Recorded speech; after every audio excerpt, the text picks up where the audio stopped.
Pressure या दाब।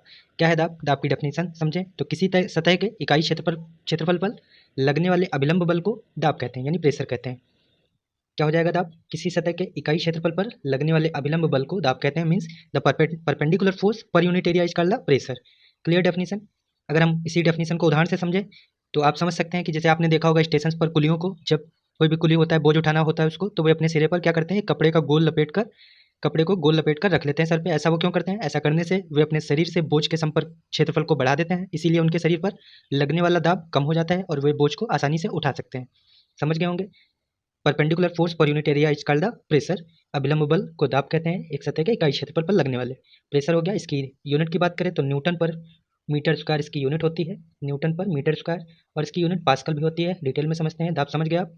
आगे इसको और समझेंगे। दाब किसी सतह के लंबवत लगने वाले बल के बराबर होता है जो सतह के एकांक क्षेत्रफल पर कार्यरत हो। वही बताया पर यूनिट एरिया। तो ये पॉइंट हो गया। यह एक सदिश राशि है, स्केलर क्वांटिटी है। दाब इज स्केलर क्वांटिटी, अदिश राशि है जिसमें केवल परिमाण होता है, दिशा नहीं होती है।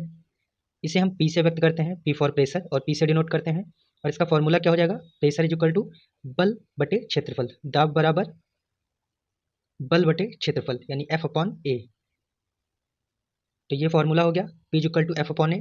दाब के सूत्र से यह स्पष्ट है कि क्षेत्रफल अगर हम कम करेंगे, आप देख सकते हैं इसका इन्वर्सली प्रोपोर्शनल है, P is equal to F upon A है। कहने का मतलब अगर हम क्षेत्रफल को कम करेंगे तो दाब बढ़ेगा, अगर क्षेत्रफल को बढ़ाएंगे तो दाब कम होगा, अपोजिट होगा। समझ सकते हैं फार्मूले से। तो ये फार्मूला हो गया। दाब अदिश राशि हो गई, दाब का मात्रक पास्कल हो गया, दाब का मात्रक न्यूटन पर मीटर स्क्वायर हो गया। फार्मूले से एफ का यूनिट न्यूटन और ए का यानी क्षेत्रफल का यूनिट मीटर स्क्वायर। यहीं से आप यूनिट फाइंड कर लेंगे, ऐसा यूनिट न्यूटन पर मीटर स्क्वायर या पास्कल। आगे बढ़ते हैं। वही न्यूटन पर मीटर स्क्वायर जो यूनिट बताई, और पास्कल इसकी यूनिट, पास्कल से मात्रक हो जाएगा। अगला देखते हैं वायुमंडलीय दाब यानी एटमॉस्फेरिक प्रेशर की बात करते हैं। तो ये क्या होता है? पृथ्वी को चारों ओर से घिरे हुए आवरण को हम जानते हैं एटमॉस्फेयर या वायुमंडल कहते हैं।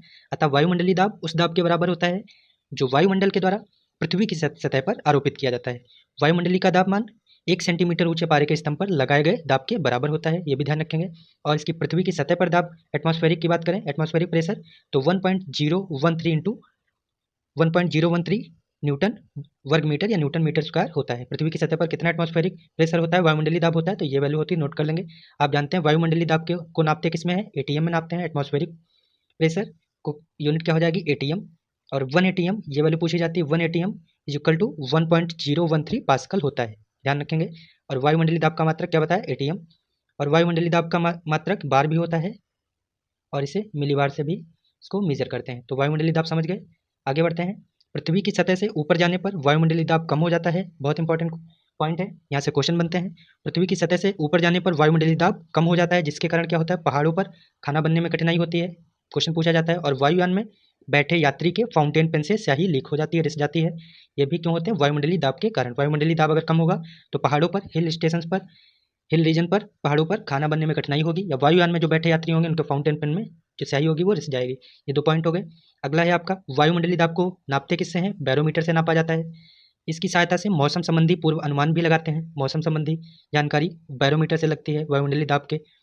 अगला पॉइंट है आपका बैरोमीटर को का पाठ्यांक। जब इसकी रीडिंग जो एकाएक नीचे गिरती है तो आंधी आने की संभावना होती है, इंपॉर्टेंट पॉइंट है।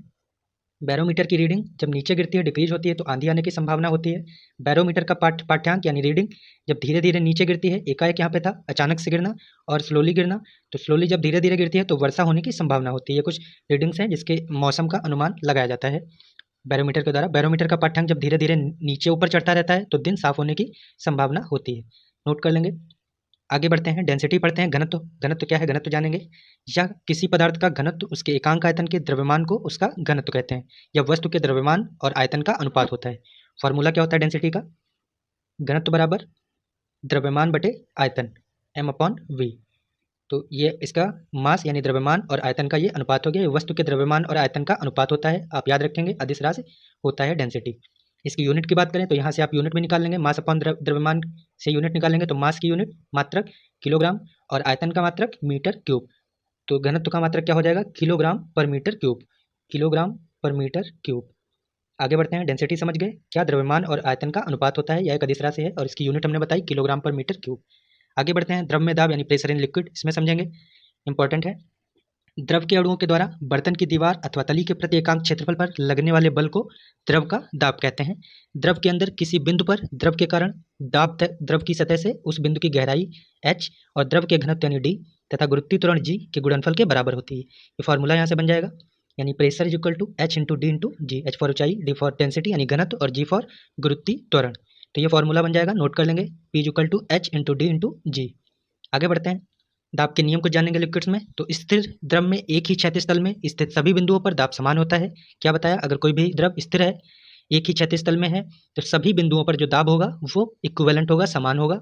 स्थिर द्रव के भीतर किसी बिंदु पर दाब प्रत्येक दिशा में बराबर लगता है, ये भी ध्यान रखेंगे, सेकंड पॉइंट। और तीसरा पॉइंट आपका इंपॉर्टेंट पॉइंट है, द्रव के भीतर किसी बिंदु पर दाब स्वतंत्र तल से बिंदु की गहराई के अनुक्रमानुपाती यानी प्रोपोर्शनल होता है। द्रव के भीतर किसी पॉइंट पर दाब का स्वतंत्र तल बिंदु की गहराई के डेप्थ के रेसिप्रोकल यानी अनुक्रमानुपाती होता है।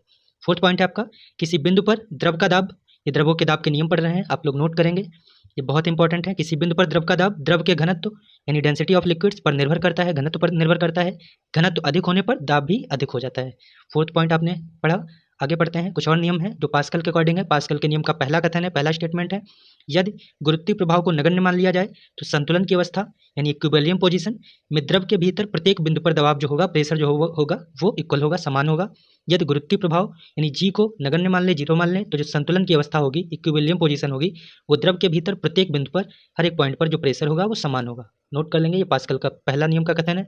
दूसरा नियम पढ़ते हैं, पास्कल का दूसरा स्टेटमेंट क्या है, किसी बर्तन में बंद द्रव के किसी भाग पर आरोपित बल द्वारा सभी दिशाओं में समान परिमाण में संचरित कर दिया जाता है। नोट कर लेंगे, किसी बर्तन में बंद द्रव के किसी भाग पर आरोपित जो बल होगा वो द्रव द्वारा सभी दिशाओं में समान परिमाण में संचरित कर दिया जाएगा, ट्रांसफर कर दिया जाएगा। पास्कल के नियम पर आधारित कुछ यंत्र हैं जो आपकी परीक्षा के एग्जाम के लिए दृष्टिकोण से बहुत इंपॉर्टेंट है। कौन कौन है, हाइड्रोलिक लिफ्ट, हाइड्रोलिक प्रेस और हाइड्रोलिक ब्रेक, बार बार पूछे जाते हैं। ये किसके नियम पर आधारित है, पास्कल के नियम पर आधारित है। कौन कौन, हाइड्रोलिक लिफ्ट, हाइड्रोलिक प्रेस या हाइड्रोलिक ब्रेक, पास्कल के नियम पर आधारित हैं, बेस्ड हैं। अगला पॉइंट है आपका, द्रव का दाब उस पात्र के आकार या आकृति पर निर्भर नहीं करता है जिसमें द्रव रखा जाता है। इंपॉर्टेंट पॉइंट, द्रव का दाब उस पात्र पर बिल्कुल भी निर्भर नहीं करता है जिस पर, उसके आकार पर निर्भर नहीं करता जिसमें वो द्रव रखा जाता है। ओके, आगे बढ़ते हैं, गलनांक और क्वथनांक पर दाब का प्रभाव क्या है जानेंगे। Effect of pressure on melting point and boiling point. तो गलनांक पर पहले समझते हैं, गर्म करने पर जिन पदार्थों का आयतन बढ़ता है, दाब बढ़ाने पर उनका गलनांक भी बढ़ जाता है।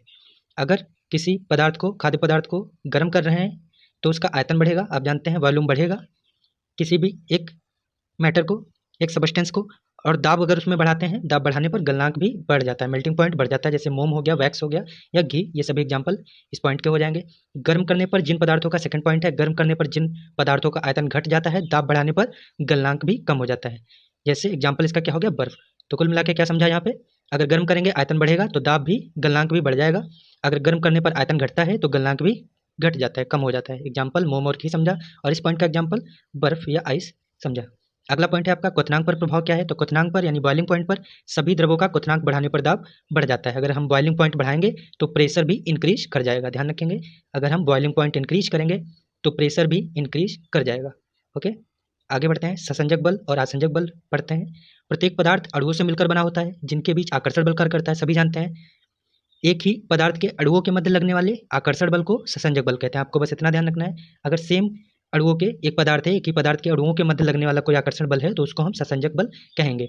ठोसों में यानी सॉलिड्स में ससंजक बल का मान अधिक होता है, नोट करेंगे, सॉलिड्स में ससंजक बल अधिक होता है, अतः उनके अणु दृढ़ता पूर्वक यानी अच्छे तरीके से बंधे रहते हैं तथा फिक्स्ड रहते हैं, तथा ठोसों का यानी सॉलिड्स का एक निश्चित आकार होता है, आप जानते हैं निश्चित आकार होता है।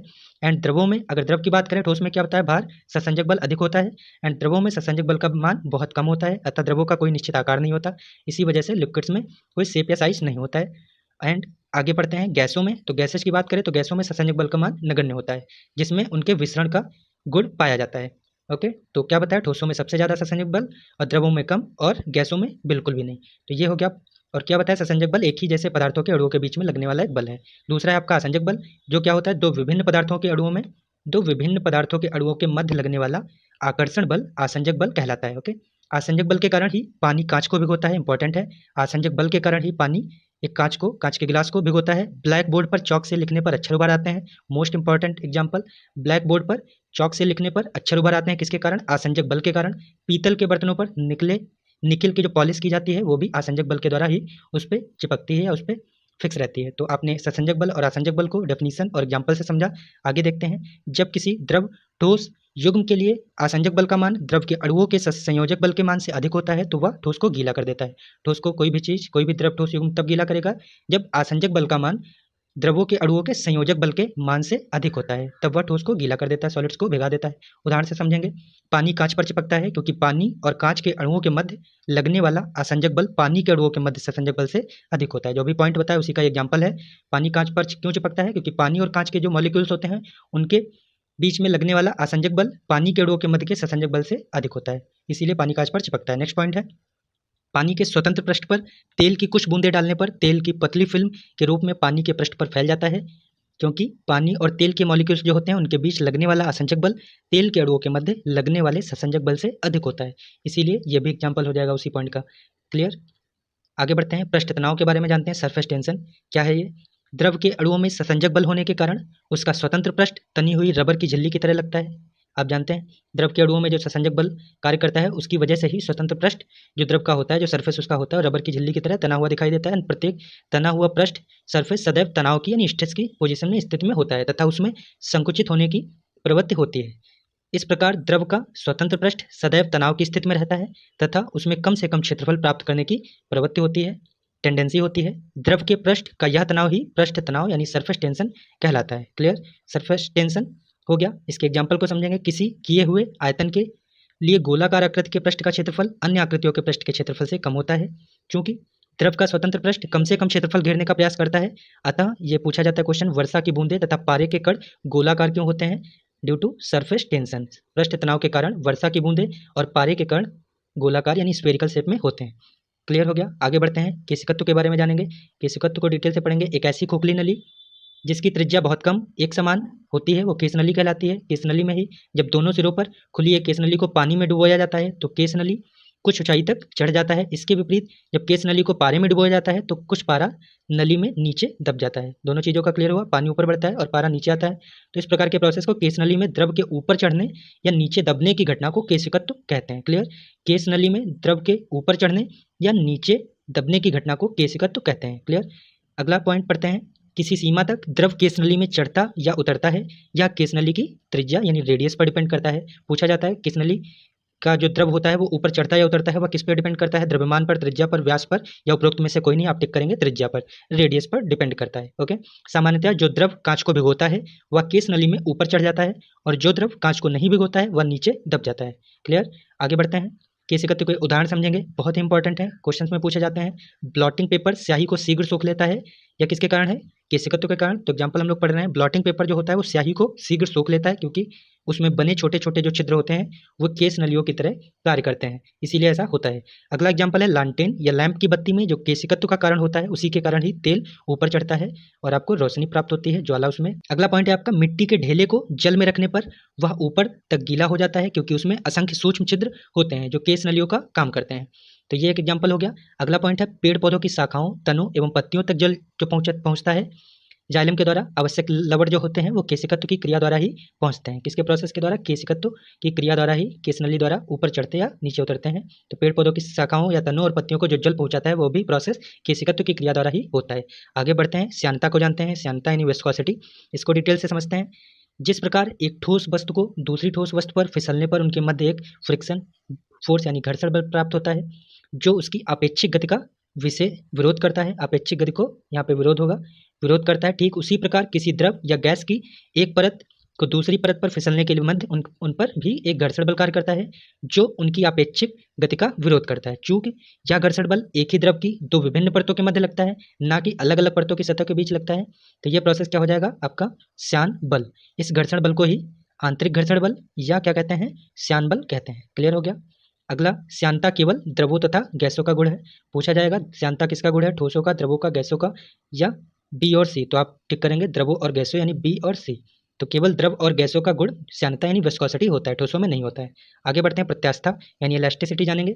हम प्रत्यास्था को समझते हैं। दैनिक जीवन में हम देखते हैं कि रबड़ को खींचने पर उसकी लंबाई बढ़ जाती है और छोड़ने पर फिर से अपनी पुरानी पोजीशन में आ जाती है। आपने देखा होगा तो धातु के तार पर भार लटकाने पर उसकी लंबाई बढ़ जाती है, लेकिन जैसे ही हम भार हटाते हैं फिर से वो अपनी इनिशियल लंबाई को प्राप्त कर लेता है। ये भी किसका एग्जाम्पल है? प्रत्यास्था का है। यदि किसी पतली छड़ को हम मोड़ते हैं तो वह मुड़ जाती है और छोड़ते ही पूर्वावस्था में आ जाती है, प्रत्यास्था के कारण होता है। इस प्रकार एग्जाम्पल थे, इस प्रकार जब किसी वस्तु पर बाह्य बल लगाया जाता है, जब हम एक्सटर्नल फोर्स अप्लाई करते हैं तो उसकी लेंथ, उसका वॉल्यूम यानी लंबाई, आयतन और आकृति में, साइज में कुछ परिवर्तन हो जाता है। यदि वस्तु चलने अथवा घूमने के लिए स्वतंत्र ना हो तो उसके लंबाई, आयतन और आकृति में परिवर्तन आता है जब भी हम बाह्य बल लगाते हैं। इस बाह्य बल को विरूपक बल कहते हैं और वस्तुओं के इस गुण को ही प्रत्यास्था कहते हैं, इलास्टिसिटी कहते हैं। क्लियर हो गया? आगे बढ़ते हैं, प्रत्यास्था को और जानते हैं। इस प्रकार प्रत्यास्था पदार्थ का वह गुण है जिसके कारण वस्तु पर उस पर लगाए गए बाह्य बल से उत्पन्न किसी भी प्रकार के परिवर्तन का विरोध करती है, तथा जैसे ही बल को हटा दिया जाता है वह अपनी पूर्वावस्था में आ जाती है।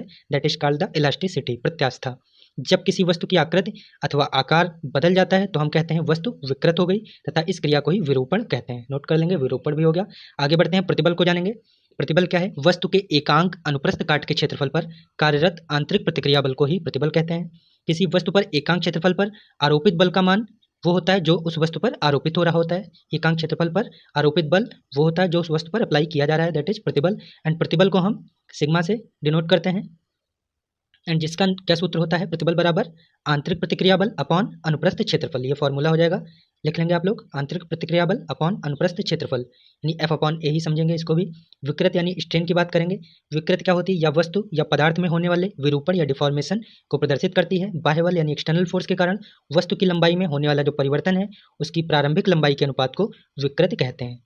जो भी इनिशियल उसकी पोजीशन होगी और कुछ विरूपण यानी एक्सटर्नल फोर्स के बाद जो उसमें परिवर्तन आएगा, उन दोनों का जो रेशियो होगा, अनुपात जो होगा, वही स्ट्रेन या विकृत कहलाएगी। क्लियर हो गया होगा? आगे पढ़ते हैं एक और इंपॉर्टेंट टॉपिक, हुक का नियम। हुक का नियम क्या कहता है? इसके अकॉर्डिंग प्रत्यास्था की सीमा में यानी इलास्टिसिटी की सीमा में किसी वस्तु में उत्पन्न जो विकृत होती है उस पर लगाए गए प्रतिबल के अनुक्रमानुपाती होती है।